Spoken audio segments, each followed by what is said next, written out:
దేవుని యందు మిక్కిలి ప్రేమగల ప్రియ దైవ బిడ్డలారా, నేడు మనము శుక్రవారము ఆగమన 2వ ఆదివారములో ఉన్నాం. నేటి పట్టణాలను మనము ధ్యానించినట్లయితే ప్రియ దైవ బిడ్డలారా,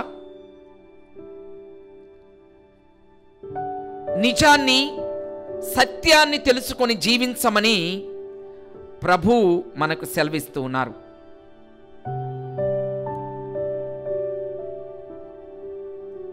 మనిషి తనకొక వీక్నెస్ అనేది ఒకటి ఉంటూ ఉంది. అది ఏమి అంటే, తన గురించి తాను తెలుసుకోవటము మరిచిపోయి ఇతరుల గురించి ఎక్కువగా ఆలోచించటము, వారిలో లోటుపాటులను తెలుసుకోవటము, వీలైతే వారిని సరిదిద్దటానికి మానవుడు ప్రయత్నిస్తూ ఉంటాడు.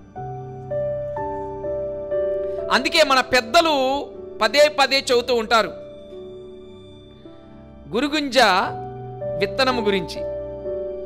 అది ఎంతో మెరుస్తూ ఉంది, కానీ తన కింద ఉన్నటువంటి ఆ నలుపు కనపడదు అన్నట్లుగా. ప్రియ దైవ బిడ్డలారా, అదేవిధంగా మన జీవితంలో కూడా మనలో ఉండే ఆ గొప్ప ఏమంటారు దూలమనే పాపాన్ని గమనించక నలుచు అనే ఆ చిన్న తప్పును ఇతరుల్లో పెద్దగా చూపించడానికి, గోరుతో పోయేదాన్ని గొడ్డలంతగా చేసి మనం ఎంతో గొప్పగా ఆ యొక్క తప్పిదాలను బయటికి తీస్తూ ఉంటూ ఉంటాం. ప్రియా దైవ బిడ్డలారా, దీనికి కారణం ఏంది అంటే, మన యొక్క మనస్సు అనేది కేంద్రీకరించబడి ఉంది. ఒక సెటప్ చేసుకొని ఉంటామన్నమాట.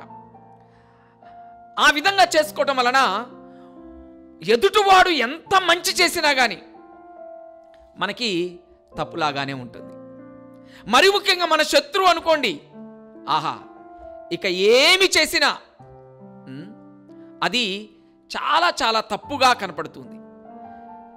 తప్పు చేసినా ఒప్పు చేసినా అన్నీ కూడా నిందలాగానే, పాపములాగానే, ఏదో ఒక లోపములాగానే మనం చూస్తాం.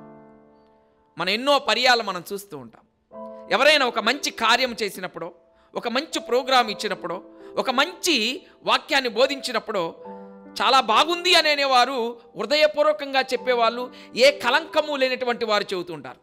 అదే నీ మీద ఏదైనా ఉంటే అంతా బాగుంది, కానీ అదిగో ఆ కొద్దిగా ఉంటే బాగుండేది అంటారు. చెప్పిందంతా కూడా, చేసిందంతా కూడా ఆ చిన్న మసక, ఆ చిన్న ఏమంటారు గుండి సూది పెట్టే అంత దాన్ని చూపించి అదొక్కటి ఉంటే బాగుండేది అని అనేవాళ్ళు ఉన్నారు. మరి ఇదంతా జరిగింది కూడా మర్చిపోతారు. అరే ఇదంతా చేసావు చాలా బాగుంది అనేది మర్చిపోరు. అది చెప్పకుండా ఉండరు. అంతా బాగుంది, కానీ ఈ ఒక్కటి చిన్నది లేకుంటే బాగుండేది అని అంత పైకెత్తించేసి ఒక్కసారి కిందికి పడేయటం జరుగుతూ ఉంది. ప్రియాదయ బిడ్డల, అంటే వాడి మనస్తత్వం అంత కలంకముతో ఉన్నది అని మనం గ్రహించాలి. వారి యొక్క మనస్సులో ఎటువంటిది ఉన్నదనేది, అంటే మంచిని చూసేవాళ్ళు కాదు, చెడుని ఎక్కువగా చూసేవారు అని, చెడుతోనే ఉండేవారు అనేది మనం చూస్తున్నాం. ప్రియ దైవబిడ్డలారా, ఈనాటి సువిశేషానికి మనం వచ్చినట్లయితే, దేవుడు పాప కలంకములో ఉన్నటువంటి ఈ యొక్క ఇజ్రాయేలు ప్రజలు లేక ఈ లోకాన్ని రక్షించడానికి తను గొప్ప వ్యక్తుల్ని ఈ లోకానికి, దేవుని చేత ఎన్నుకోబడినటువంటి గొప్ప వ్యక్తుల్ని ఈ లోకానికి పంపుతూ ఉన్నారు. నిన్నటి దినమున మనము సువిశేషాన్ని ధ్యానించినట్లయితే, మానవ మాతృల్లో ఇటువంటి గొప్ప వ్యక్తి ఇంకొకడు లేడు, అటువంటి వాడు ఈ లోకంలో జన్మించాడని బప్తిస్త యోహాను గురించి మనం విని ఉన్నాం. అటువంటి బప్తిస్త యోహాను గారు దేవుని యొక్క రాక కోసమై, దేవుని రాకను ఎరుకుపరచటానికి ఏమంటారు సిద్ధపరచటానికి ఎన్నుకోబడినటువంటి వారు బప్తిస్త యోహాను గారు. ప్రియ దైవబిడ్డలారా, ఈ బప్తిస్త యోహాను గారు నేటి సువిశేషంలో మనం చదివిన విధంగా వారు ఏమి అన్నపానీయములు లేకుండా ఎడారిలో ఎలిగెత్తి పాడుచు రానున్నటువంటి క్రీస్తు ప్రభు గురించి బోధిస్తూ ఉన్నారు. ప్రజలందరూ ఆ సత్యాన్ని తెలుసుకోక, లేక మారు మనసు పొందకుండా తనలో ఏదో తప్పును పట్టుకోవటానికే చూస్తూ ఉన్నారు. అందుకే ఏమని ఆయన మీద నింద వేస్తున్నారు? ఈయన దెయ్యాలతో ఉన్నాడు, లేక దెయ్యం ఈయన్ని ఆవరించి ఉన్నది అని అతనిపై ఒక నిందను వేయటం మనం చూస్తూ ఉన్నాము. ప్రియా దైవబిడ్డలారా, క్రీస్తు ప్రభు ఈ లోకానికి వచ్చి ఉన్నాడు. క్రీస్తు ప్రభు ఈ లోకానికి వచ్చింది మనందరినీ రక్షించడానికి. ఆయన పాపుల కోసమే వచ్చానని మనము చూస్తూ ఉన్నాం. లూకా సువార్తలో 5వ అధ్యాయం 32వ వచనంలో మనం చూస్తే, క్రీస్తు ప్రభు ఈ లోకానికి వచ్చింది దేనికోసం అంటే, నేను పాపుల కోసము వచ్చి ఉన్నాను. అటువంటి పాపుల కోసం వచ్చినటువంటి క్రీస్తు ప్రభువు వారిని ఏ విధంగానైతే మారు మనసు పొందించి వారిని పాపపు జీవితాన్ని నుండి పుణ్య జీవితానికి తీసుకురావడానికి, లేక తన తండ్రి ఏర్పరిచిన పరలోక రాజ్యాన్ని చేర్చడానికి, ఈ పాపులను పుణ్యులుగా మార్చడానికి వచ్చిన క్రీస్తు ప్రభుని వారు ఏమని నిందించారు? ఈయన తిండుబోతు, త్రాగుబోతు, పాపులతో ఈయన వసిస్తూ ఉన్నాడు, జీవిస్తూ ఉన్నాడు అని ఆ పవిత్రమైన క్రీస్తు ప్రభువుకు కూడా ఆ చిన్న మచ్చను చూపెడుతూ ఉన్నారు. ప్రియా దైవబిడ్డలారా, ఇటువంటిది మన సమాజము. ప్రియా దైవబిడ్డలారా, ఈ లోకంలో ఏ వ్యక్తి అయినా ఒకటి మంచి చేద్దాము అన్నప్పుడు అందరూ కూడా ఏ విధంగా వాడిని కిందికి లాగాలని ప్రయత్నిస్తూ ఉంటుంది నేటి సమాజం.